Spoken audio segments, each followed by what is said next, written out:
गोरा।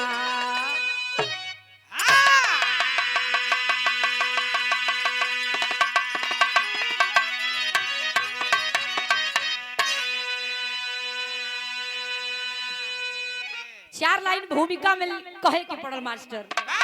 आवा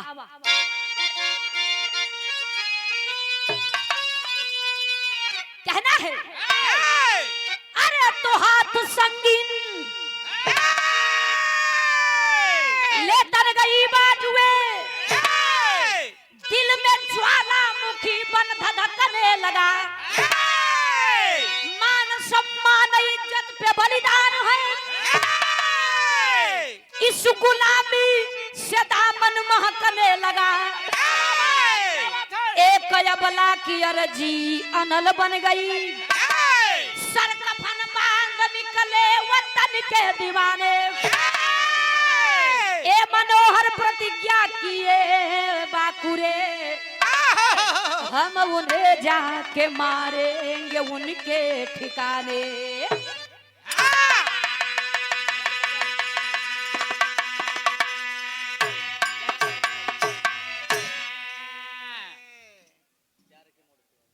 ए बाबू हमारे बिरहा में एक लाइन कव्वाली का टुकड़ा बा। कैसे भैया?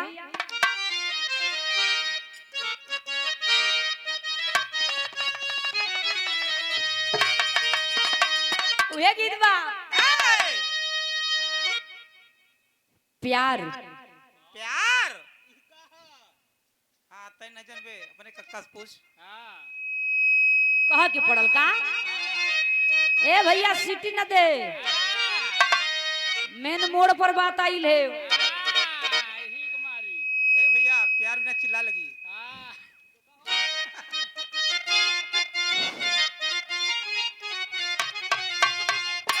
कहना है प्यार के मोड़ पे आ गए हो अगर,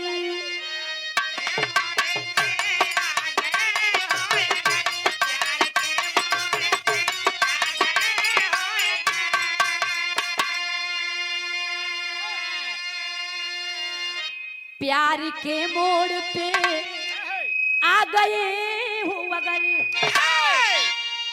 तो फिर सब मिलाने का वादा करो।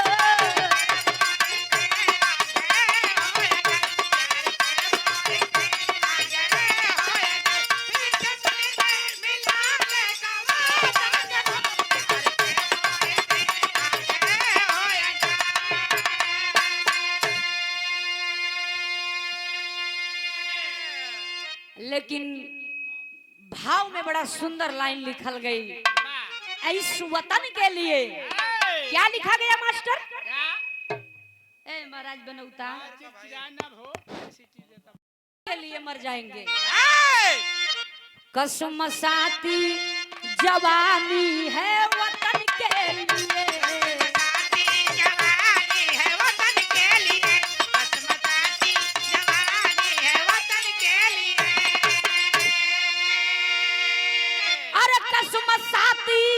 जवानी है वतन के लिए, तो खा के निकले कसम हुए वतन के लिए।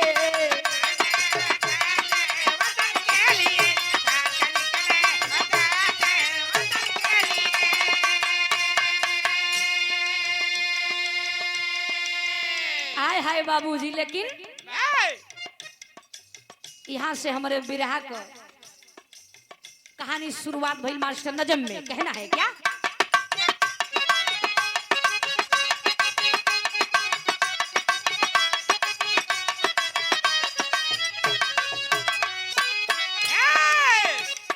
याद रखिए, गौर करिए, अंग्रेजों का जमाना था। जुर्म अंग्रेजों का था पूर्वजों के छाती पर, हुकूमत करते नीचे भारत माँ के छाती पर।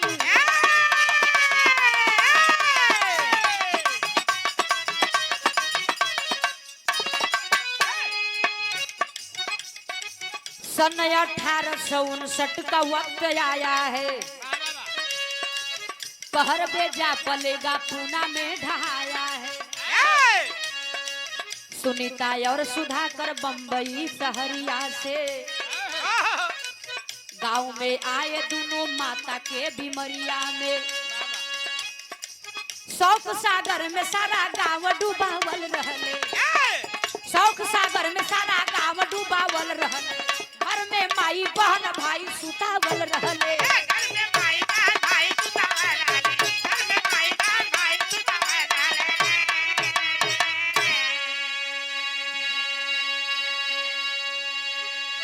बाबूजी, अंग्रेजों का जमाना था। सन 1859 की यह कहानी, जिस समय अंग्रेजों ने अपने हुकूमत को एकदम बरकरार इस भारत माँ के सरजमी पे रखा है। चारों तरफ अंग्रेजों का जमाना था। उस शासन में बाबू, अंग्रेजों के शासन में हमारे घर से बहू बेटियों का निकलना दुश्वार हो गया था। एक सुनीता और सुधाकर गांव से बाबू बंबई में अपन जीवन यापन करत हुए लोग। गांव में माई बाबू हुए, भाई हुए, छोड़ के सबके बंबई में रहत हुए लोग दोनों परानी। अचानक पता चलल हो कि गांव में माई बीमार पड़ गईलीन। सुधाकर अपने पत्नी सुनीता से कहलन कि ये सुनीता हो, गांव में माई बीमार है, खबर आई हो, चला हमन के देखे ले आई जा। ए बाबू, इतना बतिया सुन ले हैं। सुनीता कलिन की हाँ स्वामी, काहे ना स्वामी, जरूर चलल जाई। तो यहाँ भइल का बाबू, बिरहा में एक लाइन गीत लग गई।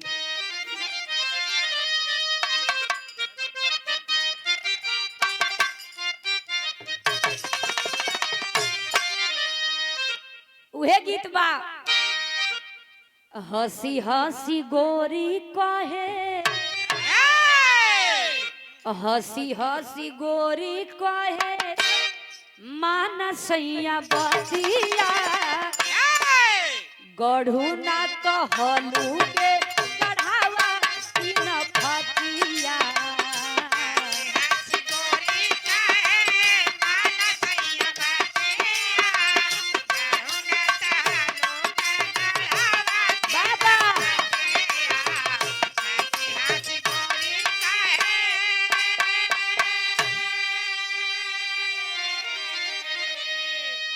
लेकिन बाबूजी तो गीत रहल, लेकिन सुनीता और सुधाकर ट्रेन पकड़लन, आयल हुन, गांव में उतरल हुआ। अंग्रेजों का जमाना था बाबू, शाम का बेला हो। सुनीता के लेके उनकर पति सुधाकर आवत हुन जौने रस्तवा से, वही रस्तवा में अंग्रेज का टोली यानी 14-15 अंग्रेज वही रस्तवा से जात हुए। आ जब जात हुए, नजर पड़ल सुनीता के ऊपर पड़ल। बाप रे बाप, उस अंग्रेज की नीयत बिगड़ गई। जाके सुनीता के साथ पपिया अंग्रेजवा छेड़खानी करे लगलन। ए बाबू हो, सुधाकर के देखना गईलन, कहलन अरे पापी गोरे अंग्रेज, मेरे सामने ही मेरे पत्नी के साथ छेड़खानी कर रहे हो, ऐसा नहीं होने देंगे। इतना तो बतिया बोलन। ए बाबू हो, यह बतिया तक काल हो गई। पपिया अंग्रेजवा सुधाकर के मार के फेंक दिहलन।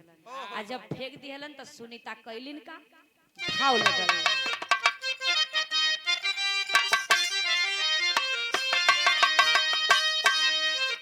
बिलखे सुनीता देखा,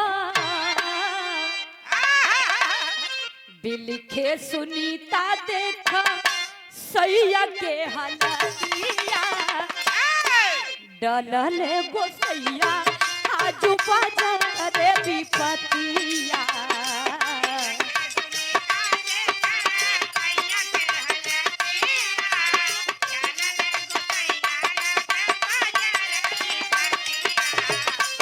जय हो।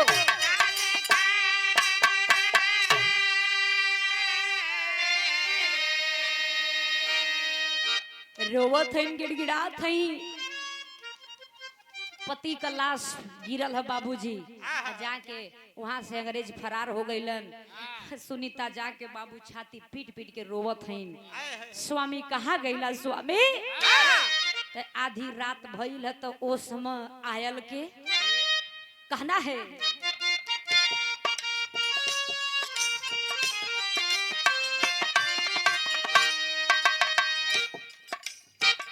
मनवा बली दया धीरा तू ही कईले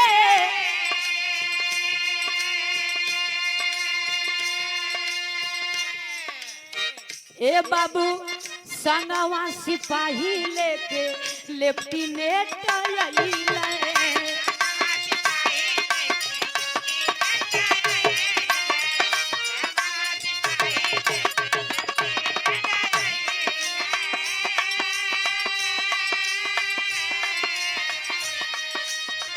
धई के चरण रोवई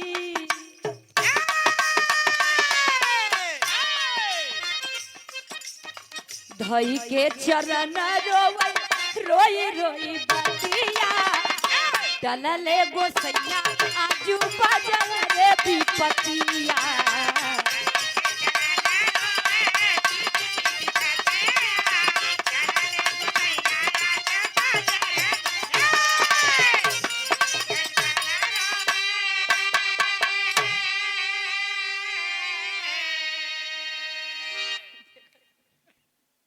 ए भैया आज आधी रात में लेफ्टिनेंट नाम का एक कमिश्नर अपने सिपाहियों के साथ आता है। जब उस समय सुनीता आधी रात्रि में उस सिपाही को देखती है, जा करके चरण को पकड़ लेती है और पकड़ करके रोने लगी, साहब हमारे पति के अंग्रेज मार दिहलन। विश्वास की थी कि हमारे देश के सिपाही हैं, हमारा रक्षा करेंगे, भरोसा था सुनीता को।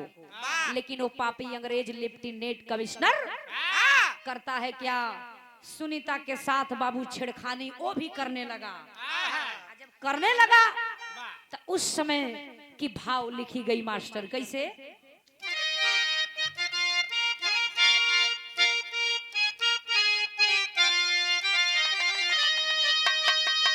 जब वो पपिया सिपहिया छेड़खानी सुनीता के साथ अंग्रेजवा कर लगल बाबू, तो सुनीता कैलिन का कहत कहे, अरे घिरल बात फनावा में हे साहब हमारी नवरिया अनैया फसल माजा धार हो।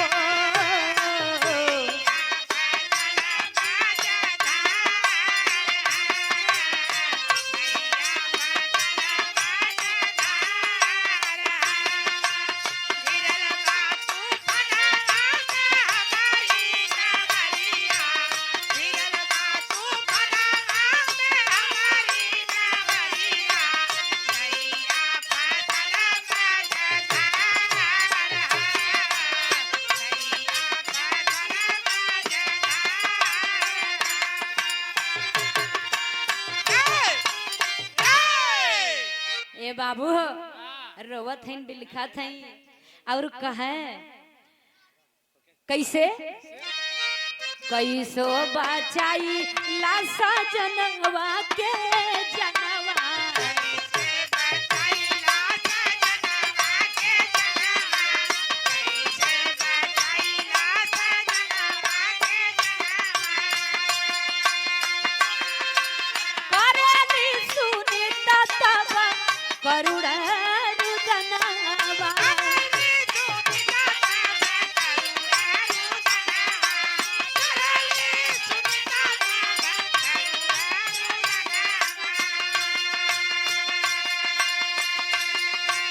लेफ्टिनेंट देखी के सुनीता के जवनिया आ देखे लागल अखिया के फार हो। बाबूजी वो भी सिपाही बात को नहीं मानता है, जान गई कि मेरा कोई भी रक्षा नहीं करेगा। भागते भागते भगवान भोलेनाथ के मंदिर में जाती है, माथ को टेक देती है, सर लगी पटकने कि प्रभु सुने में आवेला कि तोहरे 3 गो नयन बा, लेकिन एक कहू नयन से दिखाई ना देत है। वही मंदिरिये में रोवत बिलखत है बाबू। तब तक कहा गया कि धर्म के 2 भाई जिनका नाम कृष्ण और दामोदर बताया गया, आइलन दूरमय से देखा तो वन सुबेरे के टाइम कि कोई ना आई तो सुनीता बहनिया बा, जाके लगवा पूछे लगलन कि अरे बहन हो तू कब अइलू आ ये हालत में ई कैसे भइल बहन? सारी बात बतावत है बहन कैसे। हाँ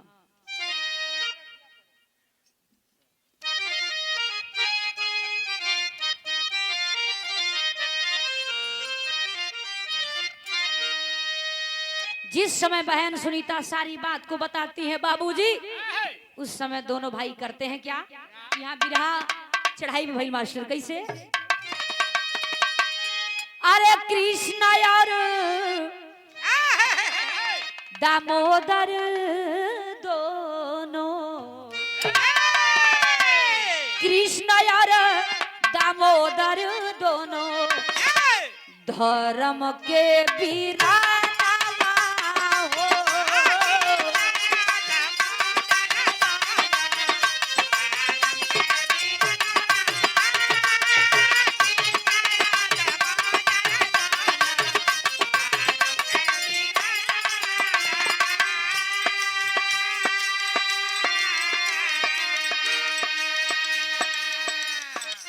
कृष्ण और दामोदर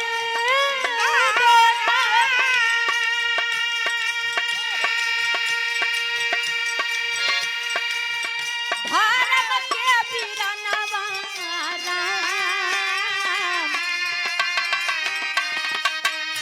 आइले शिवालय बीचे, आइले शिवालय बीचे सुन के रुदन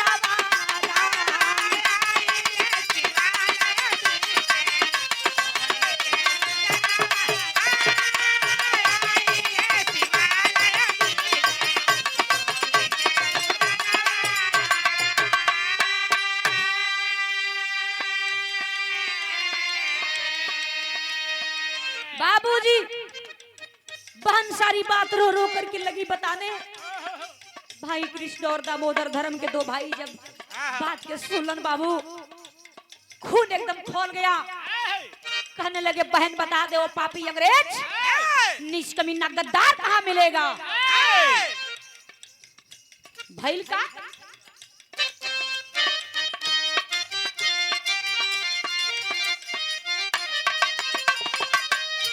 आइले शिवालय बीचे सुन के रुदनवा,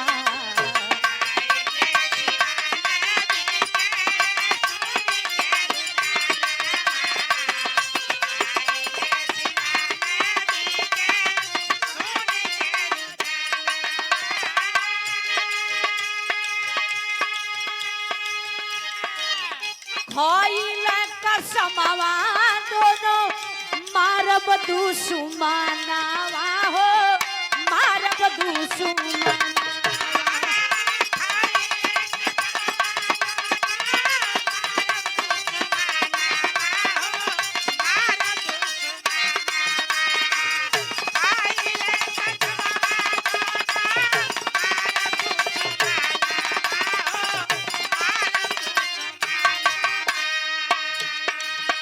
कहेली सुनीता रोई रोई, कहेली सुनीता रोई रोई सारा दास्ताना मारा।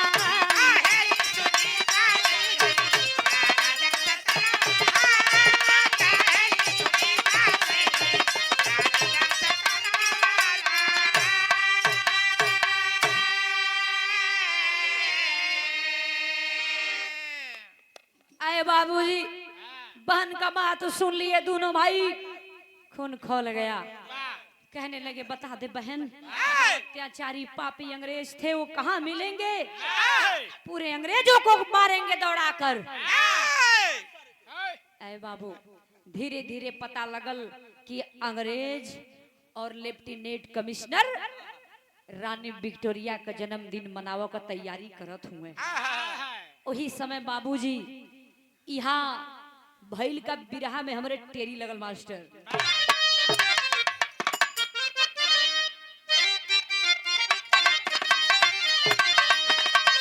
अरे बीरनवा बन के बागी चल दिए, अरे बीरनवा बन के बागी चल दिए, तब बदला लेब वतन का किए भावना जागी। अरे हो जागी, अरे हो जागी।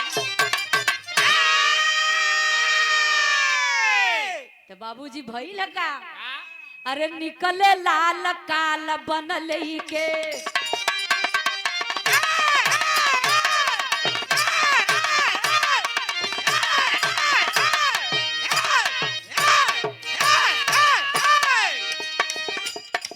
निकले लाल काल बनल के, बोली गानवा हो बीरनवा सबके पाले कफनवा।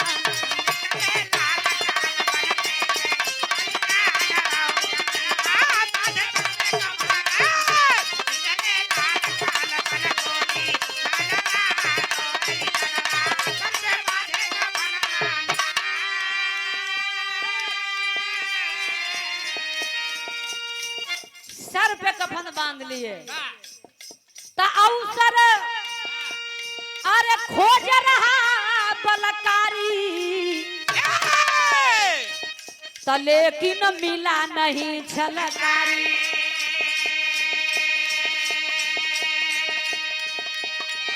तो लेकिन मिला नहीं छलकारी।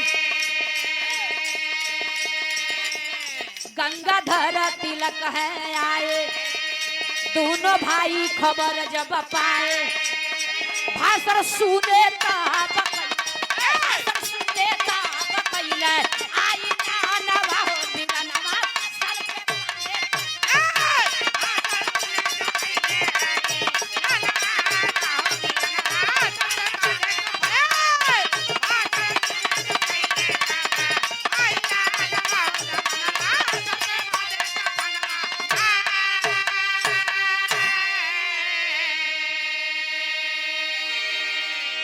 बाबूजी सर पर कफन बांध करके वतन के दीवाने दोनों कृष्ण और दामोदर निकल पड़े उन पापियों का सर्वनाश करने के लिए।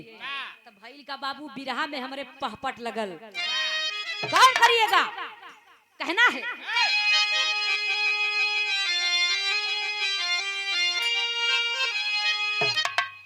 मातृभूमि अब मांगे ले कुर्बानी पानी भारत के। अरे मातृभूमि अब मांगे ले कुर्बानी पानी भारत के, तब कहाँ छिपे हो तेरे हिंद सलामी पानी भारत के।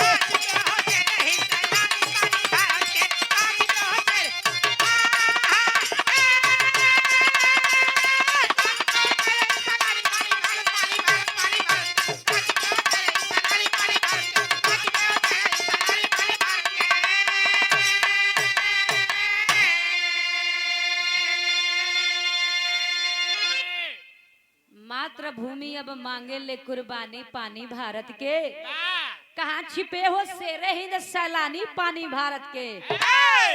इज्जत लूटे व बेटिन के जुल्मी अत्याचारिया हो, तो शासन से शोषण करते दुशासन दौरा चरिया हो। तो बेटा बन जा राणा शिवा तूफानी पानी भारत के, तब बेटी बन जा झांसी वाली रानी पानी भारत के। ए बाबू आज इधर दोनों भाई तैयारी बनौले हुए और उस जमाने में गंगाधर तिलक नेताजी बाबूजी भाषण को दे रहे थे और रानी विक्टोरिया का जन्मदिन का तैयारी अंग्रेज कर रहे हैं। दोनों भाई बहन और मतारी का आशीर्वाद लेवे बदे पहुंचल हुए लोग। आल्हा में भाव दिहल गए।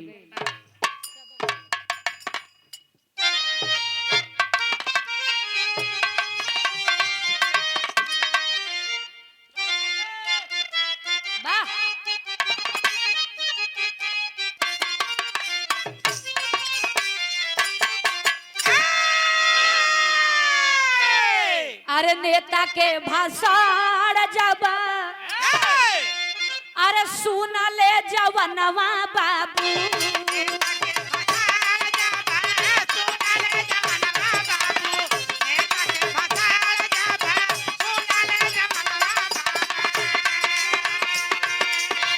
हियरा के सिंधु के उठे ना तूफान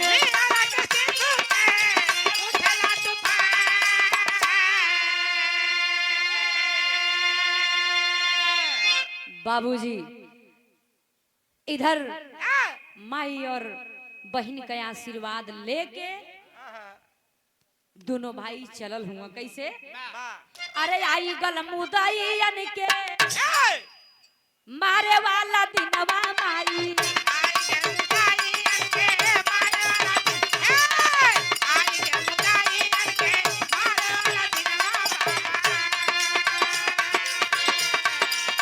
जौने के हमाहन के रहल इंतजार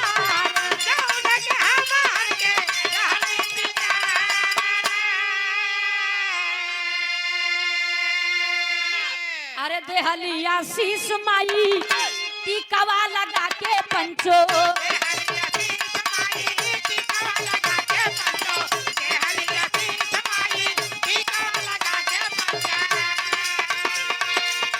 दूधवा कलजिया चू कहिया हो हमार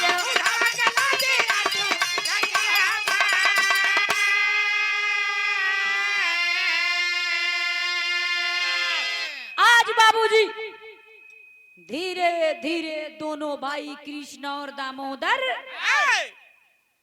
जहाँ पे पूरे अंग्रेज जुटे हुए हैं वहाँ पे बीच में लेफ्टिनेंट कमिश्नर बैठा है और रानी विक्टोरिया का जन्मदिन आधी रात्रि में लोग मनावत हुए अंग्रेज एकदम खुशी में मगन हुआ पी के एकदम दारू शराब एकदम फूल हुए मस्त हुआ वही समय बाबू दोनों भाई मौका पाके कैलन का यहाँ बिरहा का लास्ट भाव है खड़ी में आवा कैसे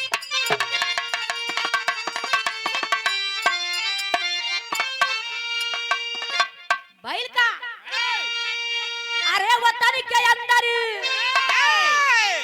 क्रांति के जला के दिया ना भगले बागी बन जवनवा बहिन कह बीराना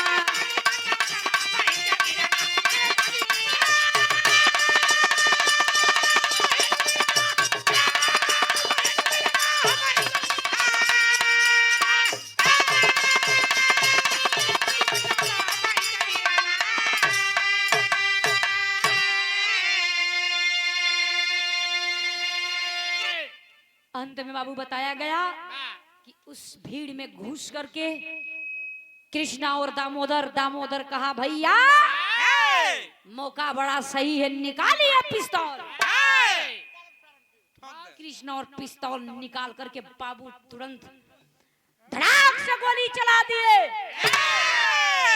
जब गोली चलल है बाबू जाके वही लेफ्टिनेंट के सिनवई के आर पार कई गई जब यार पार कर गई धड़ाक से धरती पर गिरना जैसे जनाई की मम्मा लगल पूरा 32 निकल गल ऊपर वहां से तुरंत भाई भागल हुन जाके एक दोस्त के घर में बाबू पीछे पीछे पपिया अंग्रेजवा दौड़ावत हुए आया गवा से दोनों भाई भागत हुए आ जाके वही रास्ते में एक दोस्त का घर पड़ल हो विश्वास भरोसा से बढ़ के कुछ ना होला विश्वास भरोसा कई के बाबू भाई जाके वही दोस्त के घर में छिपल हुए लोग अंत में अंग्रेजों से जब दोनों भाई नहीं मिले अंग्रेजों ने इनाम रखवा दिया कि जो भी कृष्ण और दामोदर को पकड़वा कर हम लोग को देगा हम उन्हें बहुत सारा पुरस्कार देंगे पैसे के लालच में दोस्त आकर के बाबू दोनों भाइयों को कैद करवा दिया दोनों भाई फांसी पर झूल गए जब फांसी का झूला झूलल हुआ तो खबरिया जब घरे गई बहनिया सुनीता के लगवा तब भइल का बहन कैलिन का मिली खबर जब बहन को निकली बन के काली, खोज खोज के उस पापीन के, अरे सिंघनी दिहले मारी, तब पूरा कैले अरे मनवा बहिन कबीरा।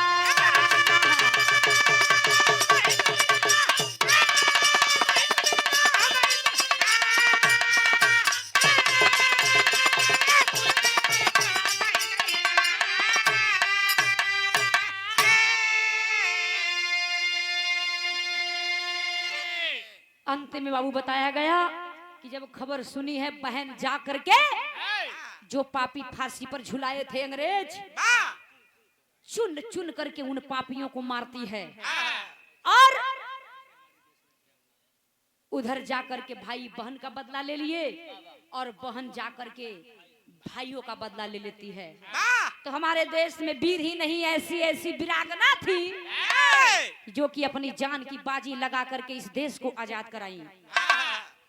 तो बाबूजी जितना इसमें योगदान पुरुष का है उतना ही योगदान महिलाओं का है। कहानी यही थी, कहानी समाप्त हुई। लास्ट लाइन में खानदान का परिचय है, कहना है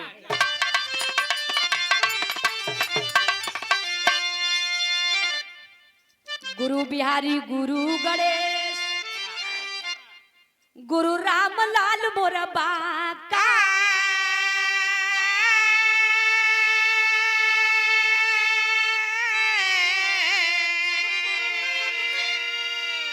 कथन करे कवि शिव शंकर, अरे बच्चन का बाजल पताका हो,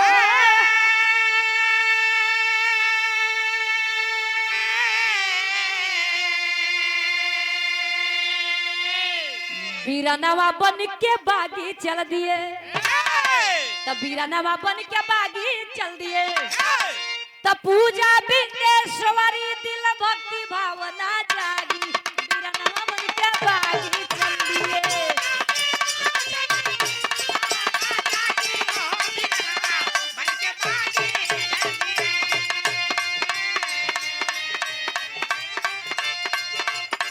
मेरे देश की धरती सोना उगले उगले ही रामती, मेरे देश की धरती,